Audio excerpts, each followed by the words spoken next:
अब जिसे जिसे बुरी तो आप लगेगी, कह रहे हो माफी अगर मांग लो। पूनम पंडित मुझसे कहेगी कि मैं आहत हो गई कि माफ कर दो, कंगना राणावत कहेगी मैं आहत हो गई कि माफ कर दो, ये आप वाला संजय सिंह, पप्पू, ये जितने फेंकू, और टिकैत साहब, गप्पू, आपने टिकैत साहब को भी नहीं छोड़ा ना, मैंने कब उनसे क्या कह दी? कमेटी को कहा था आपने।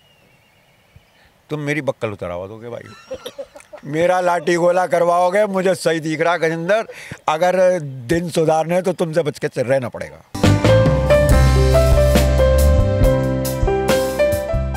और जब मैंने पहली बार कांवड़ चढ़ाई, कांवर भी चढ़ाई है आपने? अरे भाई आप एक बात बताइए, जब तक करके नहीं देखेंगे पता कैसे चलेगा? शराब पीना बुरी चीज है, इसे पी के नशा हो जाता है। बहुत बार सुनी, नहीं समझ में आई, एक दिन पी के देख ली, टन देने से लगी, समझ में आ गई। तो एक बार ट्रायल करके कोई बुराई नहीं। कुछ चीजें ऐसी हैं जिनका एक बार भी ट्रायल नहीं करना। कहाँ चढ़ाई थी? हरिद्वार से चला था, और जिला झुंझुनू, चिड़ावा एक जगह है जिला झुंझुनू राजस्थान में, वहाँ पंडित गणेश नारायण जी का मंदिर है। उन्होंने शमशान में भगवान भूतनाथ स्थापित करे हैं। भगवान भूतनाथ के ऊपर मैंने कांवड़ चढ़ाई थी। ये तो गलत करा ना, अपने शिव जी के ऊपर चढ़ता है जल। भगवान भूतनाथ भगवान शिव जी की नकालों से सावधान, इनकी कोई ब्रांच नहीं है। भगवान शंकर के अनंत रूप हैं। जैसे तो ब्रांच तो आपने बना दी ना अभी। कौन सी? आप कह रहे भूतनाथ पे चढ़ दिया है, मैं तो जल। नाम है उनका, अलग अलग नामों से संबोधित करते हैं अलग अलग जगह पे ही। अच्छा, तो वहाँ पे उन्हें भगवान भूतनाथ के नाम से जो स्थापित है वहाँ पे चढ़ाई। नाम चेंज करने का क्या है ये? मैं भी सोच रहा, मुझे अभी मेरे एक दोस्त ने सजेस्ट करा है सीरियसली।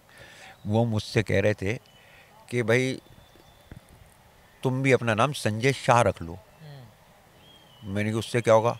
बोले तो तुम अमित शाह जैसे हो जाओगे, पता नहीं चलेगा। हो जाता नाम चेंज करने से? अरे भाई नसरुद्दीन शाह से लोग कह रहे हैं तुम्हारी शक्ल और स्टाइल मिल रही है, तुम संजय शाह कर लो, हो सकता है फिल्मों में चांस मिल जाए। अब जब हेमा मालिनी तो आ गई है संसद में, तो संजय सिंह बॉम्बे चला जाए, तुम्हें कोई एतराज है क्या? वकील साहब आप सबसे पंगा ले रहे हो लग रहा है। मैंने किसी को नहीं छोड़ रहे आप। सच बोलना पंगा लेना है, मैं अपनी दिल की बता रहा, मन की बात है मेरी भी। हेमा मालिनी संसद में, हेमा मालिनी संसद में मोदी जी के साथ रहे, और मैं कंगना के साथ एक्टिंग करता हुआ बॉम्बे में मिलूं, कुछ बुरा है क्या पापा? ऐसा हो जाए तो हो जाने दो यार। मन है तुम्हारा भी एक्टिंग करने का?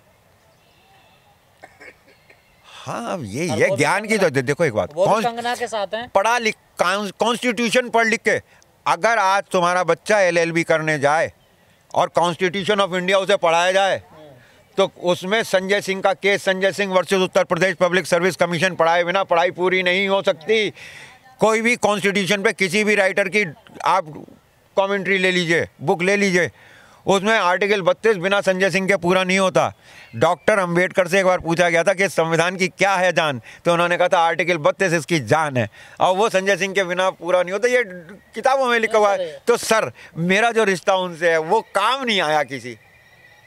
मैंने पूरे जिंदगी में इतने पैसे कमाने की भी नहीं सोची जितनी एक रात, मतलब एक रात एक दिन की शूटिंग में जो है कंगना कमा लेती है। कंगना क्यों पसंद आई आपको? कंगना के साथ ही क्यों कहा मैं उनके साथ? बस देखो हीरो देखने आए ना आए, कोई हीरोइन तो देखने आएगा। पिक्चर हिट होगी मैं भी श्रेय ले लूंगा। तुम्हें कुछ ऐतराज है क्या? कंगना के नाम से फिल्म चलेगी, ठाए ठाए ठाए ठाए ठाए ठाए लोग देखने आएंगे उसे, और मैं कहूँगा देखा मोदी जी की तरह ऐसे गाड़ी चल करके ऐसे हाथ हिलाऊंगा पब्लिक के सामने। आपने कहा मैं सच बोलता हूँ, तो मोदी जी भी तो सच ही बोलते हैं। तुम्हें मोदी जी वाला किस्सा मालूम है? जब लड़की शादी लायक हो जाती है तो उसके लिए रिश्ता देखने जाने का नंबर आता है। तो एक बार एक बुढ़े ने, जब मैं कैथल से कलकत्ता साइकिल पे जा रहा था, तो रास्ते में एक बुढ़े ने, मैं उनके पास रुका था, बुजुर्ग थे, पुराने LLB थे, तो उन्होंने मुझे नाश्ता वाश्ता करवाया था। तो उन्होंने मुझसे पूछा कि वकील साहब क्या देश ऐसे ही चलेगा? तो मोदी जी रेवाड़ी वाली रैली कर चुके थे 2013 में। तो मैंने कहा कि अब मोदी जी आ रहे हैं, सब ठीक हो जाएगा। तो वो आदमी सीरियस हो गया, मुझसे बोला वकील साहब या तो आप मेरी बात नहीं समझे या इसे हल्के में ले रहे हैं। तो मैं समझ गया इसके पास कुछ कहने को है। तो मैंने कहा क्यों? बोले आपको देखने कौन आया था? मैंने कहा मेरे ससुर मुझे देखने आए थे। तो बोले ऐसे ही होता है, जब लड़की शादी लायक होती है, लड़का देखने जाते हैं तो दादा, ताया, चाचा, फूफा, मामा, मौसा सब जाते हैं कि भाई लड़का देख के आएंगे। तो वो एक लड़के को देखने गए और वही सवाल पूछते हैं, रिपीटेटिव वही सवाल होते हैं हर साल हर लड़के से, बेटा शराब पीते हो कि नहीं, बेटा कोई दूसरी औरत के नहीं, बेटा जुआ खेलते हो कि नहीं, बेटा गुटखा खाते हो कि नहीं। मतलब जितने ऐब होते हैं वो पूछे जाते हैं। वो लड़का सारे नाट गया। सुन के लड़की का दादा बड़ा खुश हुआ और कहने लगा कि राम जी की कृपा से रिश्ता बड़ा अच्छा मिला है, लड़के में ऐब कोई नहीं है। ये सुन के वो लड़का कहने लगा, देखो जी तसल्ली अभी तुम्हारी पूरी हुई नहीं है, 6 आदमी हो तुम भी, मेरे गाँव वालों से भी पूछोगे, उनसे भी बात करोगे, और मेरे गाँव वाले वो नालायक मुझ में एक ऐप तो बताएंगे ही बताएंगे। तो बोले भाई तू ही बता दे, तेरे गांव वाले तुझ में क्या ऐप बताते हैं, हम नहीं पूछेंगे। बोला झूठा कहते हैं। मोदी जी का सच यही वाला है, मोदी जी को झूठा कहते हैं गांव वाले। लौंडे में कोई ऐप नहीं है सिवाय झूठ के। आप कहते हो कि देश ऐसे चल रहा, अंधी भैंस काला बुस कहा जा रहा है। गंदा भूस।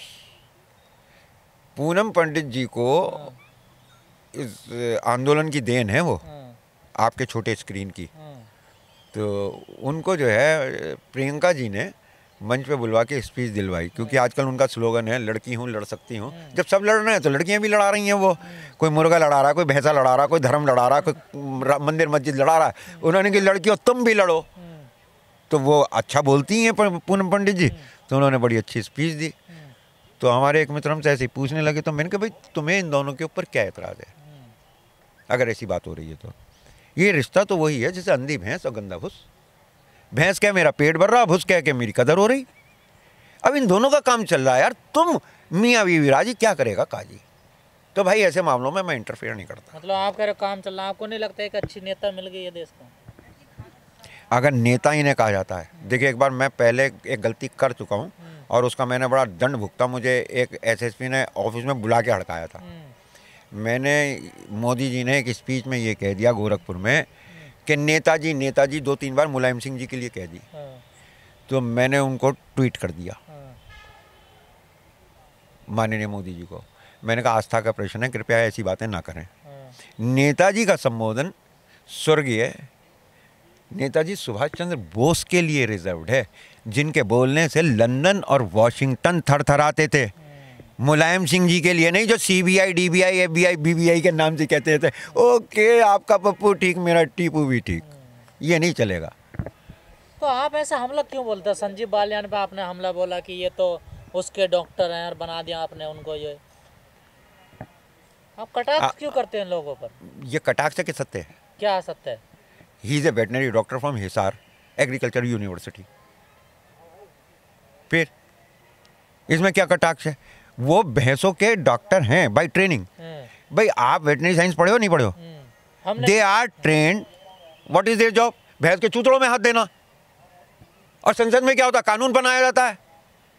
संविधान, कानून न्याय सम्मत है नहीं है, संविधान सम्मत है नहीं है, वहां पे काम दूसरा है। अब आप संजय सिंह से ये कहना कि संजय सिंह कार चला ले, ऐसी मारेगा ठोक के, चाहे फरारी हो चाहे मारुति 800, नहीं आती ना। अब 2-4 दिन से संजय सिंह निशाने पे है तुम्हारा। मैं अपनी बात कर रहा भाई साहब, उस वाले की नहीं कर रहा। वो तो सब कुछ कर सकता है। वो जिनके साथ बैठा हुआ है वो ही इज नॉट, वो ड्राइविंग सीट पे नहीं है। ड्राइविंग सीट पे वहाँ अरविंद केजरीवाल जी हैं। क्या समझ रहे हैं आप अरविंद केजरीवाल जी के लिए? जब वो आए थे राजनीति में तो ये कहते आए होते सब चोर हैं जी, सब चोर हैं जी, सब चोर हैं जी। अब 5 साल बाद जो देखा तो उनके बीच में मगन नाच रहे थे, हम सब चोर हैं जी, हम सब चोर हैं जी। 4 साल तक बंदे ने हारमोनियम उठा के एक ही राग आलापा, केंद्र सरकार मुझे ये काम नहीं करने दे रही, मेरे अधिकार में नहीं है। धरने दे रहा था, भूख हड़ताल पे बैठ रहा था। 4 साल तक उसने कहा मुझे नहीं काम करने दिया, नहीं करने दिया, नहीं करने दिया। 5वें साल में अचानक जब इलेक्शन आया तो बोला मेरा रिजल्ट कार्ड देखोगे? पब्लिक ने कहा यार ये तो बेचारा वैसे ही नहीं पढ़ पाया, किताब भी ना दी, लाइट भी नहीं आई, इसे बेचारे को बड़ा परेशान करा। हाँ भैया दिखा दे, A++, सब चीज़ में डिस्टिंक्शन। ऐसा कैसे हो जाता भाई? पढ़े तुमने, 4 साल तुम्ही ने तो बताया कि काम नहीं करने दिया, अब 5वां साल इतना अच्छा। तो केजरीवाल साहब ने एक स्कूल की प्रोडक्ट है वो, केजरीवाल हजारे फ्रॉड। आपको डर नहीं लगता? किससे? आप इतना विरोध करते हो नेताओं का। मैंने केजरीवाल से 1-2 चीज़ें और सीखी हैं। जब वो चोर चोर चिल्लाते थे उन्होंने मानहानि के दावे कर दिए। पहले तो कहने लगे मैं तो ऐसे ही बाहर निकलूँगा, मैं बॉन्ड नहीं भरूँगा, ये नहीं, मुझे नहीं करना, करानी जमानत। फिर उनके वकील साहब ने उनसे कहा भाई जमानत तो करानी पड़ेगी। तो जब वो जमानत करा ली उन्होंने फिर बाहर आए और सबसे माफ़ी मांग ली। मानहानि तो करिए। अब जिसे जिसे बुरी तो आप लगेगी, करो, माफी अगर मांग लो। पूनम पंडित मुझसे कहेगी कि मैं आहत हो गई कि माफ़ कर दो, कंगना राणावत कहेगी मैं आहत हो गई कि माफ़ कर दो, ये आप वाला संजय सिंह, पप्पू, ये जितने फेंकू, और टिकैत साहब, गप्पू, आपने टिकैत साहब को भी नहीं छोड़ा ना, मैंने कब उनसे क्या कह दी? कमेटी को कहा था आपने। तुम मेरी बक्कल उतरवा दोगे भाई, मेरा लाठी गोला करवाओगे, मुझे सही दिख रहा गजेंद्र। अगर दिन सुधारने तो तुमसे बच के रहना पड़ेगा। पत्रकारिता करो दोस्त, दूसरों के जीवन से क्यों खेल रहे हो? कहाँ जीवन से? आप खेल रहे हैं जीवन से। आपने 1 साल तक जय शाह को नहीं छोड़ा, अमित शाह को नहीं छोड़ा, जैनों को नहीं छोड़ा, जना किसे किसे लपेटते रहते हो। किसी के फेवर में अब बोला कि नहीं अग्रवाल बोला? पकड़ लिया आपने, मित्तल पकड़ नहीं, लिया। मैं ऐसी मैंने पकड़ा कोई नहीं है। और देखो मेरा कहना ये, संतुलन मत बिगाड़ो बस। भगत सिंह की शहादत को याद रखो यार, वो किसके लिए मरा था? चंद्रशेखर आजाद की शहादत को याद रखो, वो किसके लिए मरे थे?